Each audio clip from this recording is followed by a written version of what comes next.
कभी सोचा है कि एक क्वांटम कंप्यूटर के उस सुनहरे चमकदार बाहरी हिस्से के अंदर असल में क्या होता है? आज हम इसी की गहराई में उतरने वाले हैं। चलिए, इस सफर की शुरुआत एक ऐसे सवाल से करते हैं जो सुनने में थोड़ा अजीब लग सकता है। आखिर एक कंप्यूटर को काम करने के लिए बाहरी अंतरिक्ष से भी ज्यादा ठंडा क्यों होना पड़ता है? यही सवाल असल में क्वांटम कंप्यूटिंग की सबसे बड़ी चुनौतियों में से एक के दिल में हमें ले जाता है। तो इसका जवाब छिपा है क्यूबिट्स में। क्यूबिट्स जो क्वांटम कंप्यूटर की सबसे बुनियादी इकाई हैं।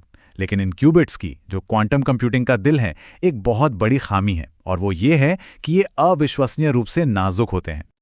तो दिक्कत असल में ये है, क्यूबिट्स इतने नाजुक होते हैं कि हमारे आसपास की दुनिया का मामूली सा शोर, मतलब जरा सी भी हलचल, थोड़ी सी गर्मी या कोई भटकता हुआ चुंबकीय क्षेत्र उनकी कीमती क्वांटम अवस्था को पल भर में नष्ट कर सकता है, और ऐसा होते ही सारी जानकारी खो जाती है।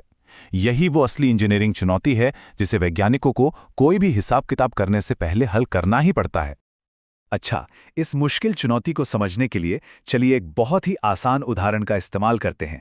इसे बैलेंसिंग जेली की समस्या कहा जा सकता है। बस ये सोचिए कि एक प्लेट पर जेली को बैलेंस करने की कोशिश हो रही है। ये एक बहुत ही सरल सा आइडिया है, लेकिन ये क्यूबिट की स्थिरता वाली जो बड़ी समस्या है ना, उसे समझने में बहुत मदद करता है, उसे एकदम ठोस बना देता है। और ये उदाहरण एकदम सटीक बैठता है। देखिए, गर्म और हिलती हुई जेली बिखर जाती है, ठीक वैसे ही जैसे एक अस्थिर क्यूबिट अपनी सारी जानकारी खो देता है। लेकिन जब वही जेली ठंडी और एकदम स्थिर होती है तो वो अपनी जगह पर टिकी रहती है, बिल्कुल एक स्थिर क्यूबिट की तरह, जो किसी भी गणना के लिए तैयार है। तो सारा खेल स्थिरता का ही है। तो फिर इस जेली को यानी हमारे क्यूबिट्स को स्थिर रखने के लिए करना क्या होगा?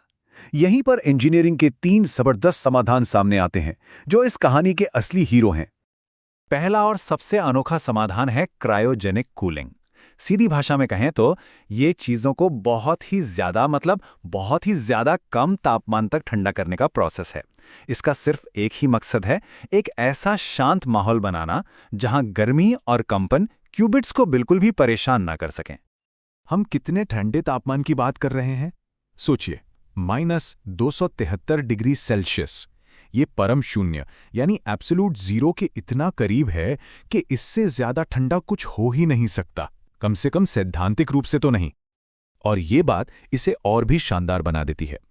IBM के क्वांटम कंप्यूटर्स अपने क्यूबिट्स को स्थिर रखने के लिए एक ऐसे फ्रिज का इस्तेमाल करते हैं जो बाहरी अंतरिक्ष से भी ज्यादा ठंडा है ना कमाल? ये वो असल दुनिया की इंजीनियरिंग है जो किसी साइंस फिक्शन फिल्म जैसी लगती है। लेकिन सिर्फ ठंडक ही काफी नहीं है, 2 और जरूरी समाधान हैं। पहले हैं सुपर कंडक्टर्स। ये ऐसे मटेरियल होते हैं जो बिना किसी रुकावट के यानी जीरो रेजिस्टेंस के साथ बिजली को बहने देते हैं। इससे क्यूबिट्स के लिए एकदम परफेक्ट स्थिर सर्किट बनते हैं। और दूसरे हैं लेजर्स। प्रकाश की इन बेहद सटीक किरणों का इस्तेमाल किसी सर्जिकल टूल की तरह होता है, जिससे पूरे सिस्टम को छेड़े बिना एक एक क्यूबिट को कंट्रोल किया जा सके। तो अब जब हम अलग अलग हिस्सों के बारे में जान गए हैं, तो चलिए देखते हैं कि ये सब एक असली काम करने वाले क्वांटम कंप्यूटर के अंदर एक साथ कैसे आते हैं। किसी क्वांटम कंप्यूटर को बनाने की प्रक्रिया कुछ इस तरह से होती है। सबसे पहले आता है क्रायोजेनिक फ्रिज, वो विशाल सुनहरा झूमर जैसा ढांचा जो जबरदस्त ठंडक पैदा करता है। फिर सबसे नीचे, जहां सबसे ज्यादा ठंड होती है, वहां रखी जाती हैं सुपर कंडक्टिंग चिप्स, जिनमें वो कीमती क्यूबिट्स होते हैं। और आखिर में तारों और लेजरों का एक बहुत ही जटिल जाल इन क्यूबिट्स तक सिग्नल भेजता है ताकि उन्हें कंट्रोल किया जा सके और उनसे जानकारी पढ़ी जा सके। और ये सब सिर्फ कोई थ्योरी नहीं है, ये तकनीक आज हकीकत है। गूगल का साइकोमोर कंप्यूटर 53 क्यूबिट्स के साथ लगभग 0.015 केल्विन पर काम करता है। केल्विन एक वैज्ञानिक तापमान का पैमाना है जहां 0 का मतलब होता है परम शून्य। और IBM का क्वांटम सिस्टम 1 भी कुछ ऐसे ही बेहद ठंडे तापमान पर निर्भर करता है। ये तकनीक आज सक्रिय रूप से विकसित हो रही है। तो सवाल ये है कि ये सारी जटिल इंजीनियरिंग आखिर इतनी मायने क्यों रखती है? जवाब बहुत सीधा है, यही कंप्यूटिंग के भविष्य की नींव है। तो सबसे जरूरी बातें ये हैं, क्यूबिट्स शक्तिशाली तो हैं, लेकिन साथ ही बेहद नाजुक भी हैं। उन्हें बचाने के लिए कूलिंग, सुपरकंडक्टर्स और लेजर जैसे अनोखे हार्डवेयर की जरूरत पड़ती है। यही स्थिरता क्वांटम दुनिया की अजीब घटनाओं का इस्तेमाल करना मुमकिन बनाती है।